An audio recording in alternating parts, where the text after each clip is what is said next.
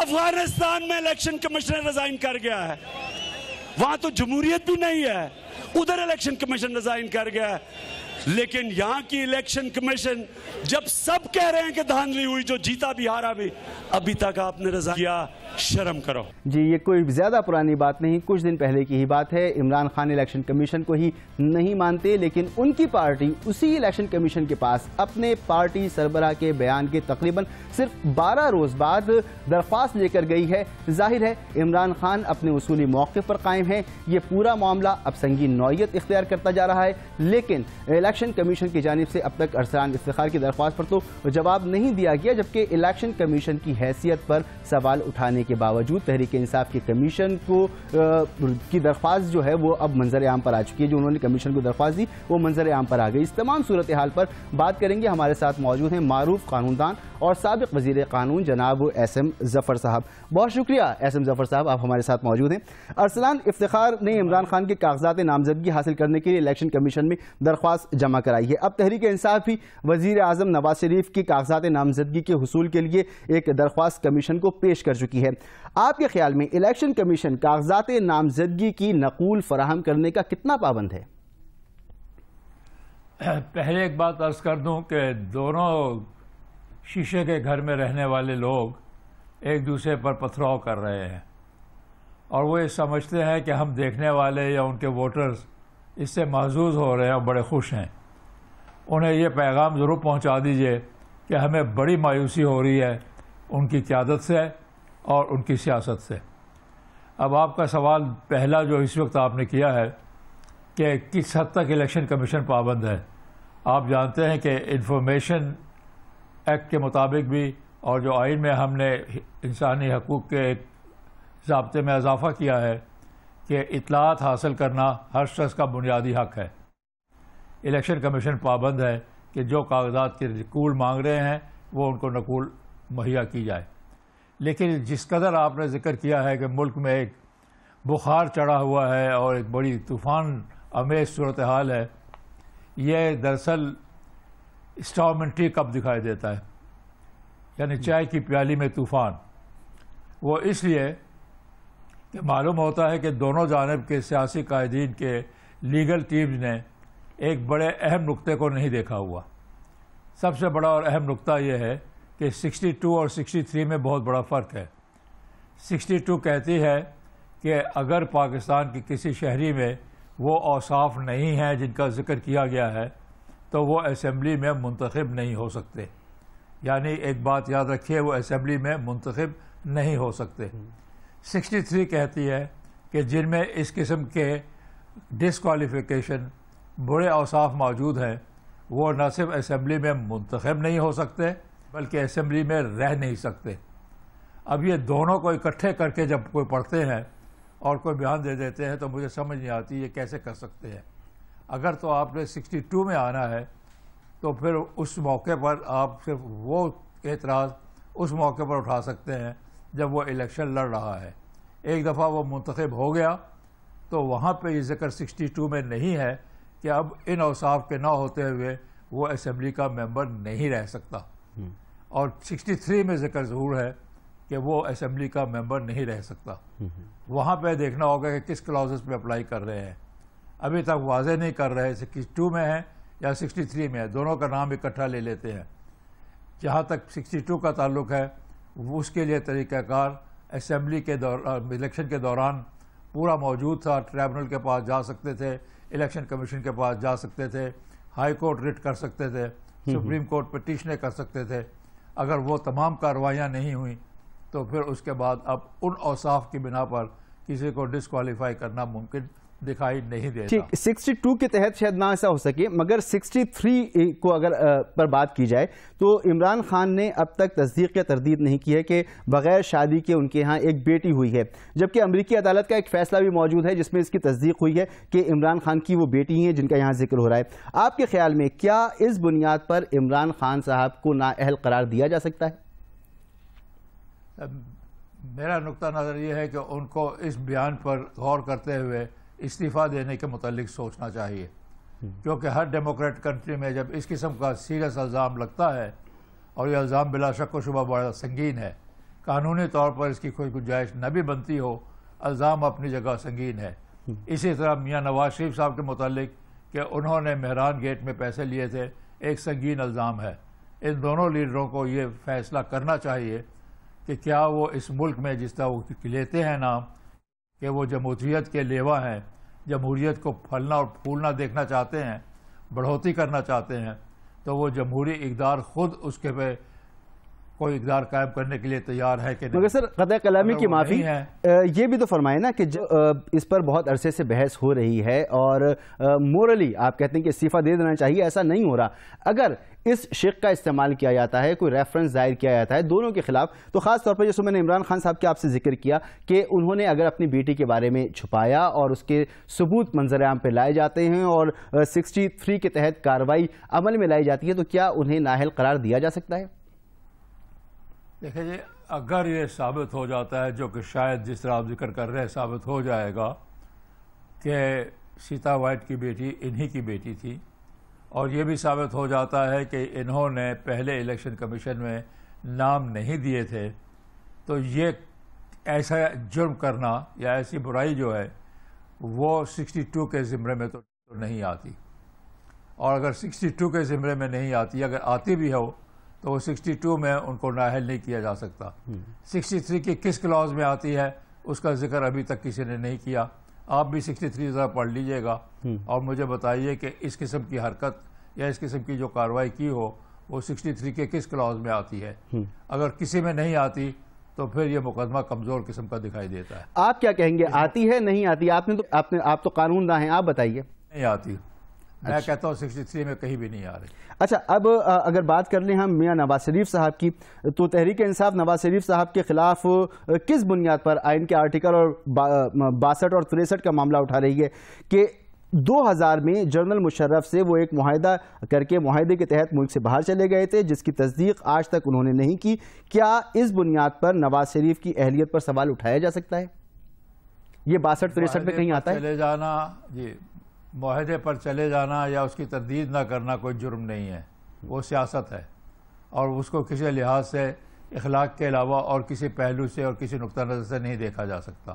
لیکن مہران گیٹ والی بات یقیناً ایسی ہے کہ جس کو دیکھنا ہوگا کہ وہ 62 میں آتا ہے یا 63 میں. اگر 62 میں ہو تو وہ وقت گزر چکا، اگر 63 میں ہو تو ابھی وقت موجود ہے. وہاں بھی مجھے 63 میں نہیں دکھائی دے رہا.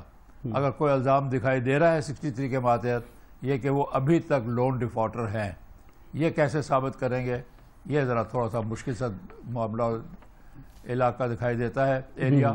آپ نے جیسا ابتدا میں فرمایا کہ یہ آپ کو چائے کی پیالی میں طوفان نظر آتا ہے، مگر حقیقت یہ ہے کہ اگر کوئی کارروائی اس سے کہ یہ ریفرنسز ہوتے ہیں اور ان کے تحت عمل میں آتی ہے تو پورا منظرنامہ تبدیل ہو جائے گا، بحران بھی پیدا ہو سکتا ہے. آپ کے خیال میں یہ سارا معاملہ قانونی سے زیادہ اخلاقی ہے؟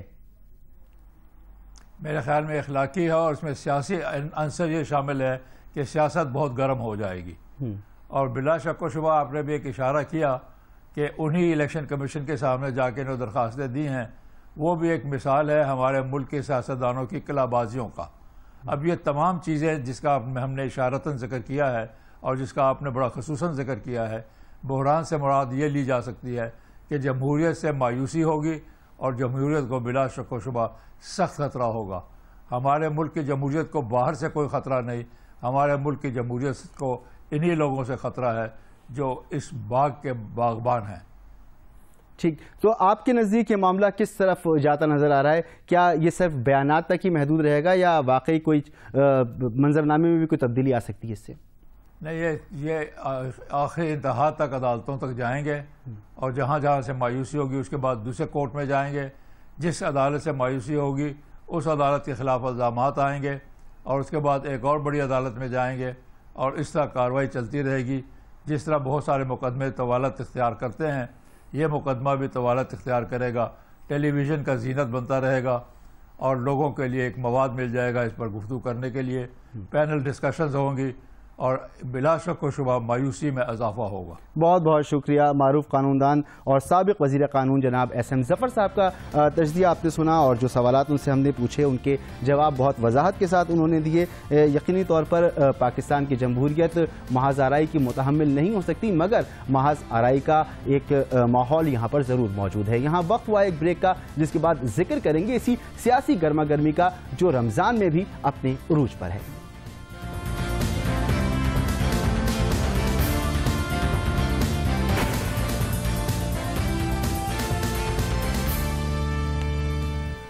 Welcome back. مئی کے مہینے کے اواخر میں نواز شریف حکومت کے خلاف ایک گرینڈ الائنس کی باتیں بہت زیادہ ہو رہی تھیں، اور اس گرینڈ الائنس میں تحریک انصاف، مسلم لیگ قاف اور ڈاکٹر طاہر القادری کی پاکستان عوامی تحریک کی شمولیت کے بارے میں اطلاعات تھیں. اس سلسلے میں برطانیہ کے دارالحکومت لندن میں گہما گہمی بھی رہی، اور جہاں بیک وقت عمران خان، چودھری برادران اور ڈاکٹر طاہر القادری موجود تھے.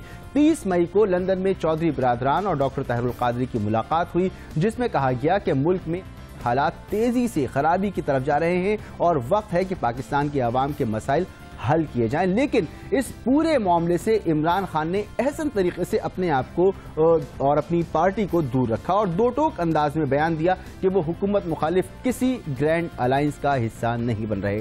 اس گرینڈ الائنس کی خبروں نے تو اسی وقت دم توڑ دیا، لیکن اب رمضان کے بابرکت مہینے میں ایک بار پھر سیاسی گہما گہمی عروج پر ہے. اس میں وہ اندرونی اختلافات بھی شامل ہیں جو مسلم لیگ نون کو چند روز سے درپیش تھے، جن کو اب تقریباً حل کر لیا گیا ہے، اور وزیر داخلہ چودھری نثار علی خان ایک بار پھر فعال ہو چکے ہیں. لیکن اہم پیش رفت کل ہونے والی ملاقات تھی جو تحریک انصاف کے سرکردہ وائس چیئرمین شاہ محمود قریشی نے مسلم لیگ قاف کے رہنماؤں چودھری شجاعت اور چودھری پرویز الہی سے کی.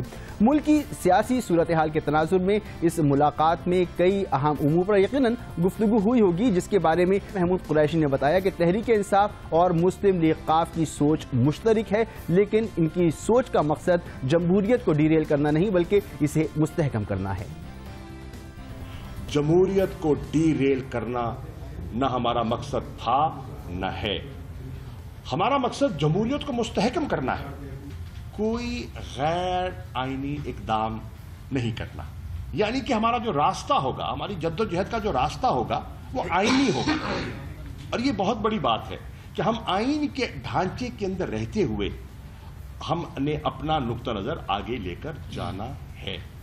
تو ہم جمہوریت کو ڈیریل نہیں کرنا چاہتے، ہم دراصل معنوں میں جمہوریت کو مستحکم اور مضبوط کرنا چاہتے ہیں. شاہ محمود قریشی کہہ رہے تھے کہ جمہوریت کو ڈیریل کرنا نہیں چاہتے بلکہ جمہوریت کو مضبوط کرنا چاہتے ہیں، اور یہ بھی کہا کہ ایقاف لیگ اور تحریک انصاف کی سوچ مشترک ہے. مشترک سوچ کے باوجود چودھری شجاعت نے یہ کہا کہ جمہوریت ملک میں موجود ہی نہیں ہے تو ڈیریل کیسے ہوگی. باقی بار بار ایک پروپیگنڈا کیا جا رہا ہے کہ جمہوریت کو ڈی ریل کرنے کی کوشش کی جا رہی ہے. بھائی سب سے پہلے تو سب سے ہماری بات یہ ہے جمہوریت ہے، اگر ہے تو ڈی ریل ہوگی، نہیں تو پھر ڈی ریل ہونے کا سوال ہی پیدا نہیں ہوتا. ان دونوں بیانات کو دیکھا جائے تو اس تاثر کو ہم رد ہوتا ہوا دیکھتے ہیں کہ کوئی گرینڈ الائنس نہیں بن رہا اور ہر جماعت اپنی سطح پر کوشش کر رہی ہے. لیکن اس کے ساتھ ساتھ گزشتہ روز چودھری برادران کی پاکستان عوامی تحریک کے ڈاکٹر طاہر القادری سے بھی ملاقات ہوئی، جس میں چودھری پرویز الہی کا کہنا تھا کہ ان کا مقصد ہے کہ تمام جماعتوں کو ایک پلیٹ فارم پر لایا جائے. وہ تمام جماعتیں اکٹھی نہ ہوئیں تو ماڈل ٹاؤن جیسا سانحہ دوسری جماعتوں کے ساتھ بھی پیش آ سکتا ہے. تو کیا پھر کسی گرینڈ الائنس کی جانب اب اشارے بڑھ رہے ہیں، بڑھا جا رہا ہے، جس کی پھر سے کوششیں تیز ہو رہی ہیں؟ کیا عید کے بعد اس سلسلے میں پیش رفت ہو سکتی ہے؟ یہ پوری صورتحال مسلم لیگ نون کے لیے کتنی پریشان کن ہو سکتی ہے، اس پر بات کریں گے. ہمیں جوائن کیا ہے سینئر تجزیہ کار جناب رسول بخش رئیس نے. بہت شکریہ رسول بخش رئیس صاحب. یہ فرمائیں کہ ملک میں جو سیاسی محاذ آرائی عروج پر ہے تو تحریک انصاف 4 حلقوں میں ووٹنگ کی جو گنتی کا بار بار مطالبہ کر رہی ہے، اس کا موقف ہے کہ دوبارہ گنتی کرائی جائے، لیکن مسلم لیگ نون کے رہنما بھی سیاسی مخالفین سے جنگ میں مصروف ہیں. ڈاکٹر طاہر القادری اور چودھری برادران بھی مسلسل ملاقاتیں کر رہے ہیں. اس پوری صورتحال پر، اس پورے منظرنامے پر آپ کا تجزیہ کیا ہے؟ میرا خیال یہ ہے کہ جو اس قسم کی ڈیولپمنٹس ہوئی ہیں اس سے جمہوریت ڈیریل بھی ہو سکتی ہے اور ملک میں عدم استحکام کی صورتحال بھی پیدا ہو سکتی ہے. جو مطالبات ہیں کہ انتخابات کے عمل کو شفاف بنایا جائے، غیر جانبدار بنایا جائے، انتخابی کمیشن کو غیر جانبدار ہونا چاہیے، اور یہ کہ جہاں جہاں شکوک و شبہات ہیں کہ دھاندلی ہوئی ہے وہاں نئے سرے سے یا تو انتخابات کرائے جائیں یا کم از کم وہاں پہ ویریفیکیشن ووٹرز کی ہونی چاہیے. یہ جائز مطالبات ہیں، لیکن اس کا طریقہ کار کیا ہو سکتا ہے انتخابات کو شفاف بنانے کے لیے یا انتخابی اصلاحات کے لیے؟ سڑکوں پہ لوگوں کو مارچ کرایا جائے یا یہ ہے کہ مذاکرات کی میز پر بیٹھا جائے، پارلیمان کے اندر سنجیدہ گفتگو ہونی چاہیے؟ یہ 2 طریقے علیحدہ علیحدہ ہیں. میں تو یہ سمجھتا ہوں کہ جمہوریت میں مذاکرات کا عمل، پارلیمان کے اندر جن سیاسی جماعتوں کی نمائندگی ہے وہ اکٹھے مل بیٹھیں اور سوچیں کہ دنیا میں انتخابات کیسے کرائے جاتے ہیں، اور پاکستان میں سب کو پتہ ہے کہ دھاندلی کیسے ہوتی ہے، کون کرتا ہے، کیوں ہوتی ہے. تو وہ تمام چیزیں ہمارے سامنے ہیں، صرف نیت اور سیاسی ارادہ ہونا چاہیے تو ہم اس عمل کو بہترین بنا سکتے ہیں. اس کو بنانا چاہیے کیونکہ انتخابات کی وجہ سے ہی قانونی جائزیت ملتی ہے کسی حکومت کو. اگر ہم جس طریقے سے نظر آ رہا ہے کہ کچھ حزب اختلاف کی سیاسی جماعتیں اتحاد کر کے لوگوں کو سڑکوں پر لانا چاہتی ہیں تو اس سے میں نہیں سمجھتا کہ مسائل حل ہوں گے، بگڑیں گے، انتشار پیدا ہوگا اور دنیا کو اور پاکستان کے اندر اور علاقے میں جو پاکستان کے بارے میں امیج اور پیغام جائے گا وہ مثبت نہیں ہوگا. مگر ہم اگر ان تینوں جماعتوں کی بات کریں، ان کے درمیان بہت زیادہ رابطے ہیں اور نظام اور حکومت کے خلاف مہم کی ایک آواز وہاں سے آ رہی ہے. تحریک انصاف کہتی ہے کہ وہ جمہوریت کو ڈیریل نہیں کرنا چاہتی، مسلم لیگ قاف کہتی ہے کہ جمہوریت ہے ہی نہیں تو ڈیریل کہاں سے ہوگی، طاہر القادری صاحب کہتے ہیں کہ نظام ہی کو بدل دینا چاہیے. ان تینوں جماعتوں کے درمیان جو رابطے ہیں، مستقبل میں کوئی نیا سیاسی اتحاد بنتے دیکھ رہے ہیں آپ ان تینوں کے درمیان؟ مجھے کم از کم یہ لگتا ہے کہ چودھری برادران جن کو کیونکہ سہارا چاہیے کہ جو فوجی عامر تھے ان کے دور میں تو انہوں نے فوج کا سہارا لیا، جب وہ سہارا ختم ہو گیا تو پاکستان پیپلز پارٹی کا سہارا لیا، وہ اب ختم ہو گیا تو اب قادری صاحب کا سہارا لیتے ہیں. لیکن اگر وہ ان کو کمزور سہارا لگے گا تو وہ تحریک انصاف کی طرف جھکیں گے، لیکن ان کو سہارے کے بغیر میں نہیں سمجھتا کہ وہ آزاد ایک علیحدہ پارٹی کے طور پر کوئی سیاست کر سکتے ہیں. تو ماضی پھر اگر عمران خان چودھریوں کو اور مسلم لیگ نون کاف کو اپنے ساتھ ملاتے ہیں تو ظاہر ہے تو پھر اشارے تو اٹھیں گے خان صاحب پر بھی، تحریک انصاف پہ بھی، کہ آپ کے اتحادیوں کا ماضی میں کردار کیا رہا ہے اور انہیں پنجاب میں اتنی دیر حکومت کی ہے اور ان کی دولت، ان کی بہر سرمایہ کاری اور یہ تمام سکینڈل جس میں کہ وہ ملوث رہے ہیں. اور سب سے بڑی بات یہ ہے کہ انہوں نے ہی تو کہا تھا کہ ہم ایک فوجی عامر کو ایک بار نہیں 100 بار ہم اس کو منتخب یونیفارم میں کرائیں گے. تو اس کے ساتھ پھر جمہوریت کی بات تو نہیں ہو سکتی، پھر ایک مفاد پرستانہ سیاست کی بات ہوتی ہے اور وہ ہوتی رہتی ہے. پھر جمہوریت کی بات چھوڑ دیں، یہ قانون اور آئین کی بات پھر نہ کریں. اگر تحریک انصاف پھر ان کے ساتھ مل کے جمہوریت اور آئین کی بات کرے گی تو اس میں میرے خیال میں وزن نظر نہیں آئے گا اور ایک بوجھ ہوگا پاکستان تحریک انصاف پر اگر وہ ان کو اپنے ساتھ ملاتی ہے تو لیکن ان تمام چیزوں کو سامنے رکھتے ہوئے ہم یہ کہتے ہیں کہ اگر یہ تمام یہ تضادات کے باوجود یہ طاقتیں مل کے لوگوں کو سڑکوں پر لے آتی ہیں تو میں سمجھتا ہوں کہ کسی حد تک حکومت کے لیے ایک صورتحال پیدا ہو سکتی ہے. جی، مشکل صورتحال یقینی طور پہ پیدا ہو سکتی ہے کیونکہ تحریک انصاف 14 اگست کو اسلام آباد میں لانگ مارچ کا پروگرام رکھتی ہے اور جسے انہوں نے آزادی مارچ کا نام دے دیا ہے. آپ کا حکومت کو کیا مشورہ ہوگا کہ اس تمام صورتحال سے احسن طریقے سے حکومت کیسے نمٹ سکتی ہے؟